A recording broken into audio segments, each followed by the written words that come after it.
And now, tonight's presentation of radio's outstanding theater of thrills, Suspense.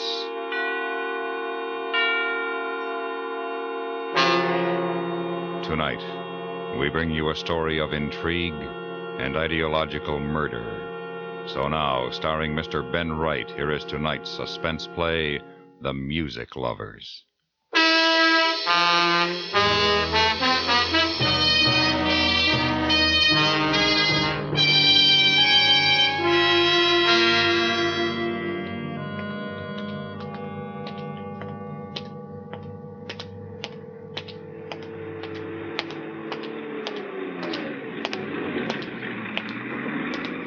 Any word yet, Mallinson? No. Where's the car? Around the corner. Walsh is listening in. What's the matter? Oh, bit of the pip, you know. Schoolboy's boggy. Achin cough. Oh, you taken anything for it? Everything. No, too bad.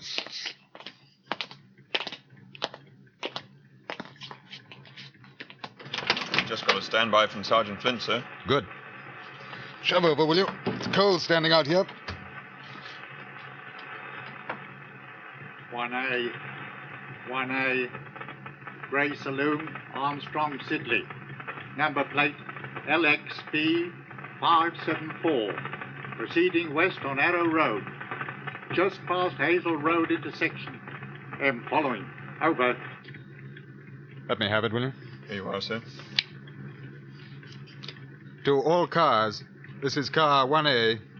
Form roadblock at Scrubs Lane and Harrow Road. Flint, how far away is he? Over. About half a mile, sir. Right. If he turns off, let us know. Out. All right, jump on, Mallinson. Next corner, Walsh. You know I don't like to stand on the running board, Hendon. Make you forget the pip. I'm going to sneeze. Shoot! Bless you. Blast you! Walsh, Yes, sir. park behind that squad car pulling up. Yes, sir.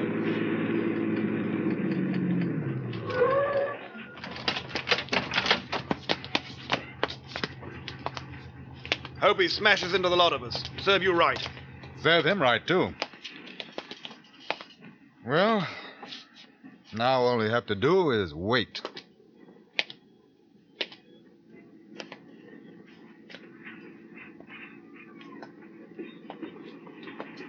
Here he comes.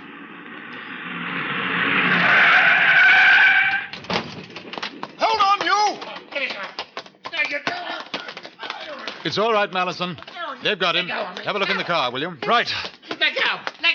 My arm! My arm! Stand still. That's better. This the man you want, sir? That's the one. Now, you wish to make a statement? Ask mine. Where's Jeffrey Spencer? Don't know what you're talking about. Hendon, Yes? would you come here for a second? What's up? In there. Back seat. It's Spencer. Oh?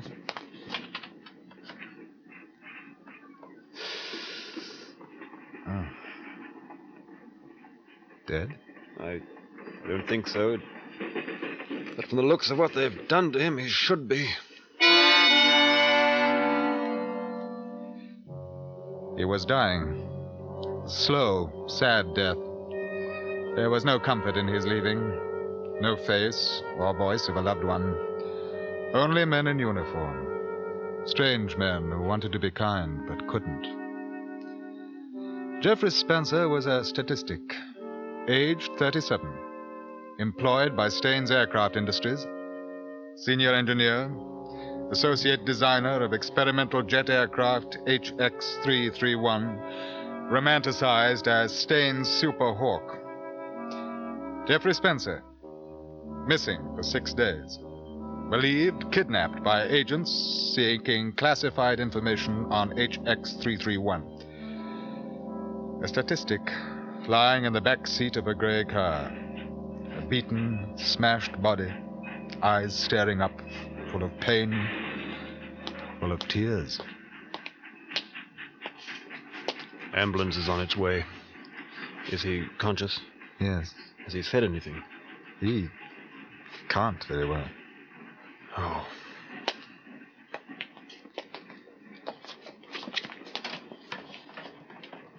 Mr. Spencer? Can you hear me? Just blink your eyes twice if you can. Good. I will have you in the hospital very soon. Do you know who the men were who did this? Just blink your eyes once if you want to say no. You've never seen them before? I see. They tried to get information from you about the new jet aircraft? Ah. Did you give it to them? Good man. Do you know how many there were? 5? 4? Uh-huh. Yes. Were they English or foreign? Mr. Spencer? Mr. Spencer?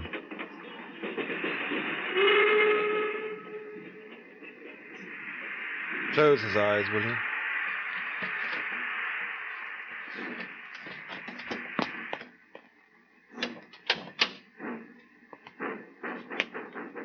Was he very brave or very stupid not to tell them?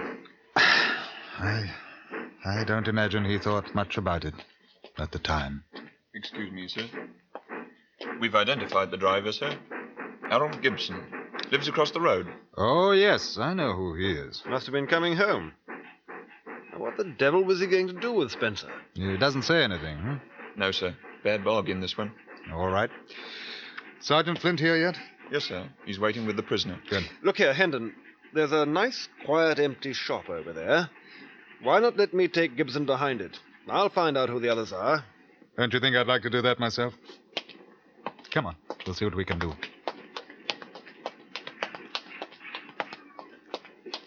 Everything all right, sir? No, Flint, it isn't. Oh, Gibson. The man in the back seat is dead.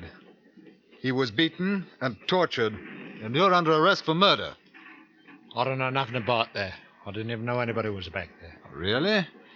Well, before we take you down to the yard, we're going to find out one or two things from you. Take my bitter oath you don't. Oh? Inspector Mallinson, where did you say that empty shop was? Across the road. Of course I was there. Right.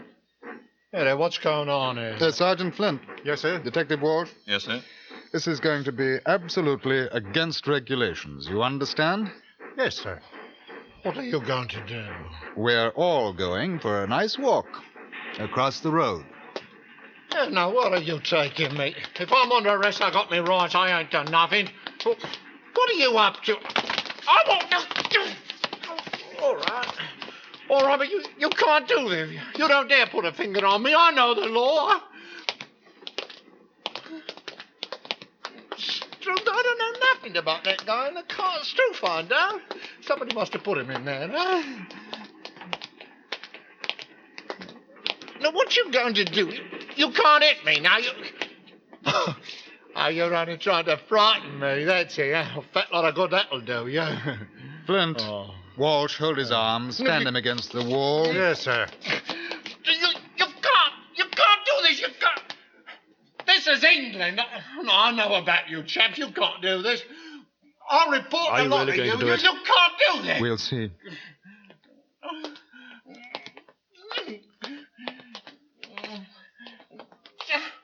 Let go of me. Now, loosen his tie and collar button, will you? Yes, sir.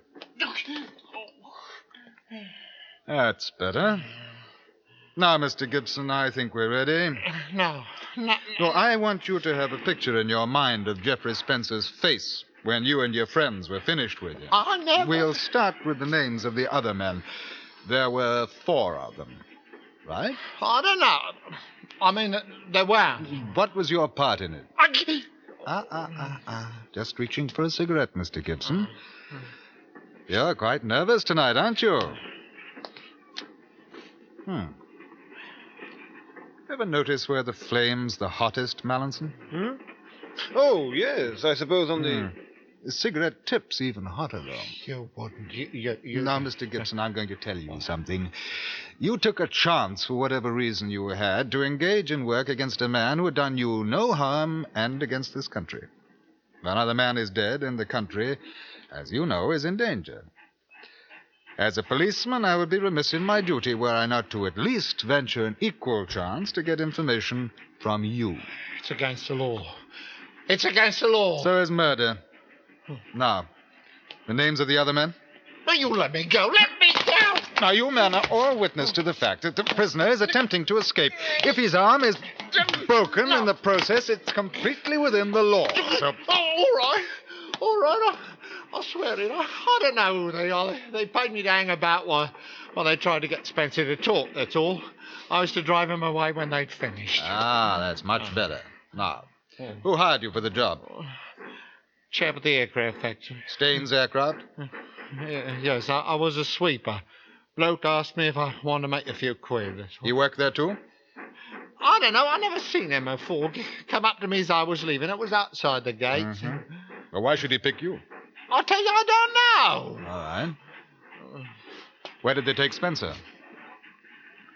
Place in Bronsbury Road. Number? 58. You get that, Flint? Yes, sir. Who owns the house?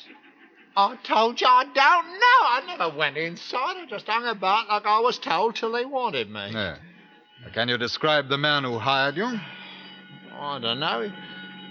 Tall bloke, about your size, thin, had a scar on the back of his left hand. He talked like a gent. And where were you taking Spencer? I was going to leave him by the railway goods yard. They said he was dead anyhow. You know, Gibson, in a way I'm rather sorry you decided to talk. It would have been a great pleasure to... Oh, take him away, Walsh. Get him down to the yard. Right, sir. Get a move on, Gibson. I didn't have no right to do that. Mr. Ironmight's going to hear all about this. Wait to see. You too, you're going to hear. Oh, we're going to be in for it all right when the commissioner gets wind of this. No, not we. Just me. I wanted you to help. You didn't do anything. Would you have done if he hadn't talked? I don't know. I honestly don't know. Well, as it is, I'm going to offer my resignation. Oh, no, sir. Oh, don't be an ass. 3rd degree. Ever hear of it? Well, you didn't hurt him, sir. Questioning under duress, the same thing. Oh, well, let's see if I can get this cleaned up first. Now, what was that address, Flint? 58 Bronsbury Road. Well, they wouldn't be fool enough to hang about after this. I know, but we can have a look.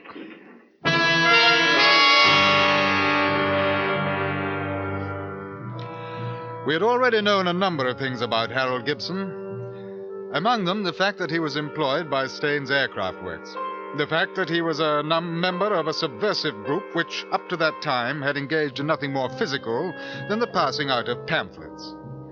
However, Special Branch had learned, after the kidnapping of Geoffrey Spencer, that this group was immediately involved. We'd put a close watch on Gibson, believing that he might lead us to the kidnappers. What we didn't know when we arranged for his arrest was that he had picked up the body of Spencer from the address on Bronsbury Road. Somehow he must have given our men the slip. Inspector Mallinson, Sergeant Flint, and I drove out there. We took 2 squad cars with us, and I had an idea that we were going to find number 58 Bronsbury Road vacant. But I was wrong. Pretty swank looking. 4 cars. Lots of lights. Quite a party going on. Nice party. They don't fool about when they play murder.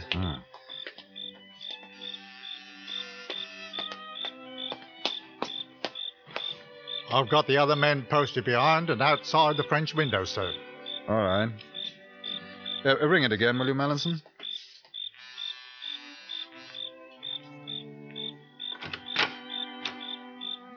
Oh, yes? Scotland Yard, Chief Inspector Hendon. Yes? May we come in, please? I don't understand. Was there something the matter? A great deal, sir. But I'm having a little music. My friends.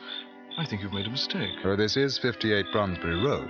Yes? Who is it, dear? The police, Jenny. I can't imagine. Don't leave the door open, dear. There's a draft. Won't you come in, please? Thank you. Talk to them in the study, Leslie, and do hurry, dear. Oscar's promised to play Beethoven next. Excuse me.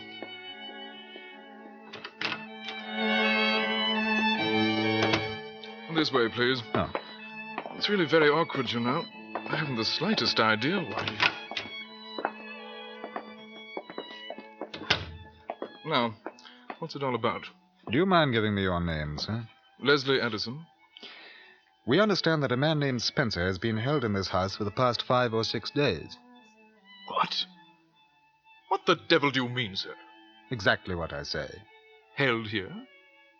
By force? Yes. You must be mad. Well, it's a practical joke. Not very funny. No, it wasn't very funny for Mr. Spencer, either. He was murdered. Beaten to death. Good Lord.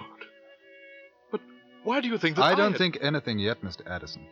However, I should like permission to search your house, please. Blast it all, this is terribly embarrassing. I'm sorry. What are my guests going to think? I haven't the slightest idea, sir. Well, I suppose it's your duty. Do you mind waiting a moment? I'll call my wife. She'll take you upstairs. And for heaven's sake, don't wake the children.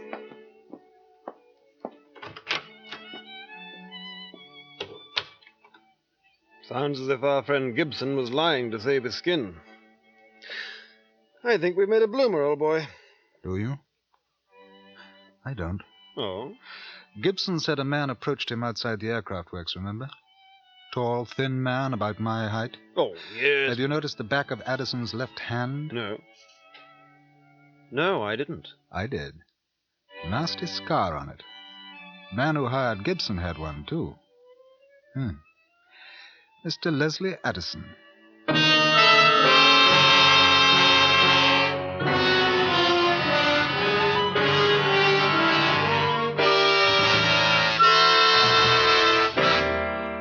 You are listening to The Music Lovers, tonight's presentation on radio's outstanding theater of thrills, Suspense.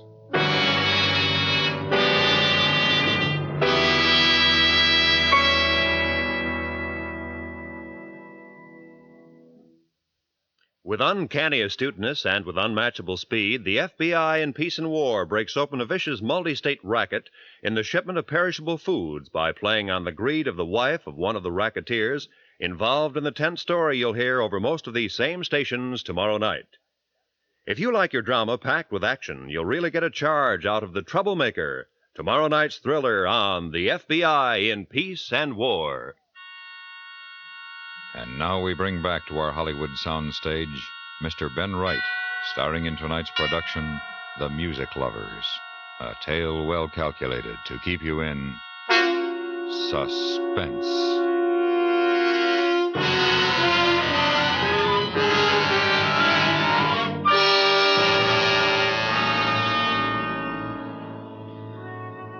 "58 Bronsbury Road was a pleasant house, quite large, with all the evidences of comfort and children, which would deny that such an incredible and foul murder had been committed within its walls.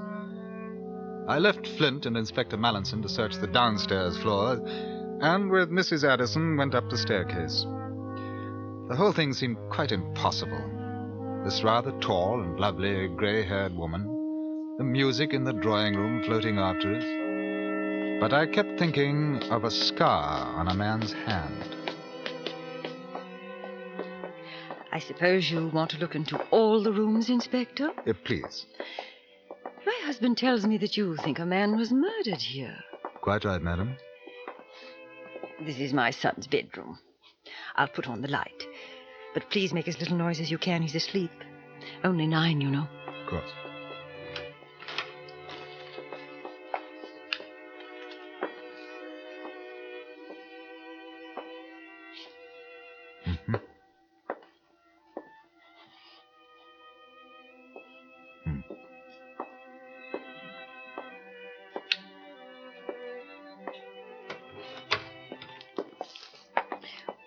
Would you mind telling me what you expect to find, Inspector? Where murder has been committed, Mrs. Addison, we look for anything that may help us in a solution. Oh. My daughter's room. Ah. She's 13. A likely age for a murderess, don't you think?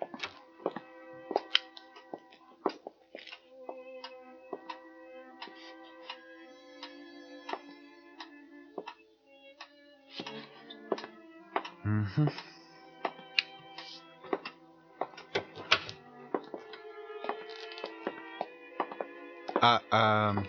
That door? My room and my husband's.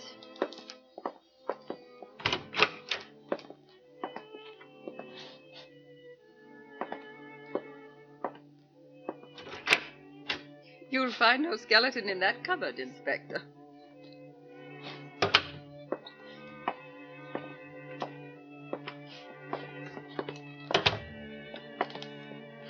Now, don't you feel rather silly about this, Inspector? If you've made a mistake, we shan't laugh at you. We shan't report it either. That's very kind of you, Mrs. Addison. It's utter nonsense. You don't think for one moment if Leslie had done this awful thing that we should have allowed the children to be here, do you? The very fact that he might have done it at all seems to make the qualifying element rather academic. Hendon! Yes, Something down here! right. I hope you don't mind if I return to my guests. Not at all, madam. We may have to join you in a little while. That would be extremely impertinent of you. Police, crime, arrest. They're all impertinent, Mrs. Addison. I find your manner unspeakably rude. Both my husband and I have tried to help because we thought this was an important police matter. We shall report it to the commissioner in the morning. As soon as you have finished your ridiculous search, I must ask you to leave the house.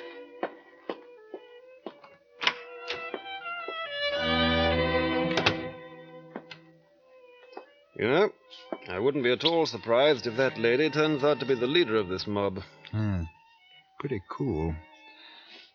What have you found? Oh, down this way.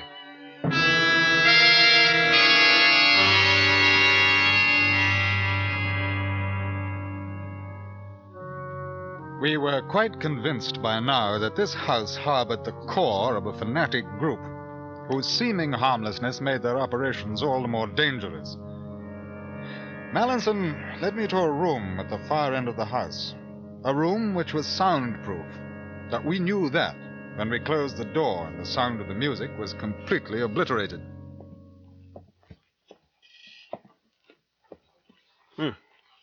Looks quite inoffensive, doesn't it? Desk, few chairs, books. Yes, it does. What did you find? Well, they're pretty careful to get rid of all traces of Spencer's residence in here. But they missed something. Yeah, look at this, on the carpet. It looks like impressions of a cot or a couch. Oh, that's what I think. The kids don't even know he's in here. They can't hear a thing outside. What a charming couple. Oh, lovely parents, too, I'll bet. Kiss the children good night, and then come down and tear out a fingernail or two. You know, the awful thing is that they think that what they're doing is right. And they pass the poison on to a 9-year-old boy and a 13-year-old girl.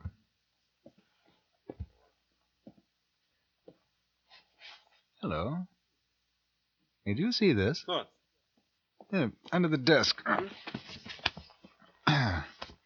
They should have watched him more carefully. It looks like a stain, a copy or tea or something. Yes, it is. Convenience stain. Spells G.S. See? He left his calling card for us. Jeffrey Spencer. That does it. Right. Oh, this is going to be a nice thing for the kids upstairs. Mother and father arrested for murder and treason. Yes, well, maybe it's better for them now than later.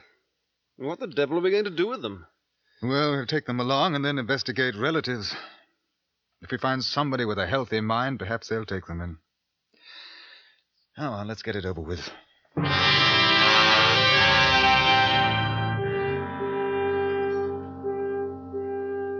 We left the soundproof room, and I shut the door on a modern scene of inquisition.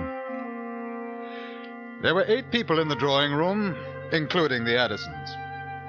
It was an extraordinary tableau. Music, warm winter fire, brandy glasses, friendliness of an upper-middle-class home. And the people, the only dissonant note. They watched us come in, wary, perhaps a little frightened. And as I looked at the faces, I wondered how many of them shared the guilt. Are you satisfied now, Inspector?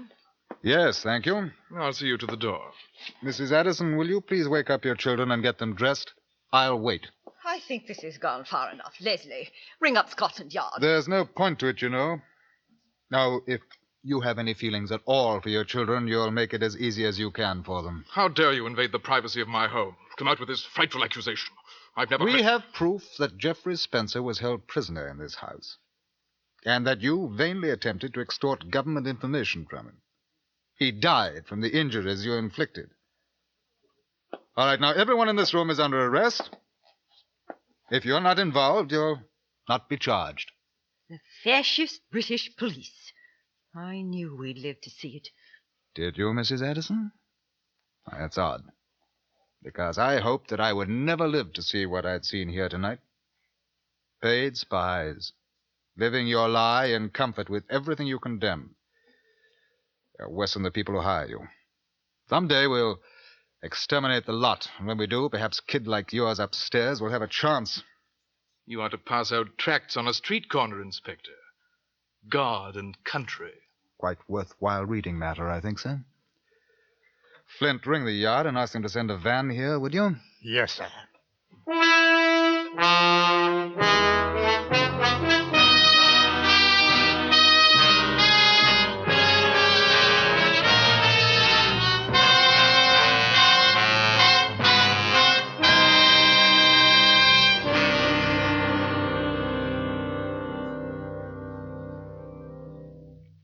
Suspense, in which Mr. Ben Wright starred on tonight's presentation of The Music Lovers. Next week, Suspense will be heard at a new time. Be sure to check your local newspaper and join us when we again bring you another presentation of radio's outstanding theater of thrills, Suspense.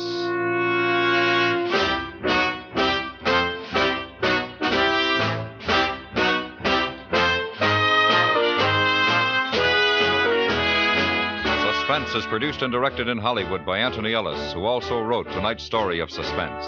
The music was composed by Rene Gargank and conducted by Leith Stevens. Featured in the cast were Richard Peel, Bill Shepard, Irene Tedrow, Raymond Lawrence, Stan Jones, and Hans Conried. One of the best ways anybody can celebrate the independence of the United States this 4th of July is to resolve and fulfill the resolution to be careful in handling matches, cigarettes, and campfires anytime you're in or around a wooded area. Our forest land provides us with many of the comforts of our lives. Trees help prevent soil erosion. They provide shelter for animal life. They help maintain watersheds. And if we were to count up the number of wooden objects that each of us uses during the course of a single day, the number would be staggering. If you love America, help protect one of our greatest natural resources. Help prevent forest fires. Stay tuned now for 5 minutes of CBS News, to be followed on most of these same stations by My Son Jeep.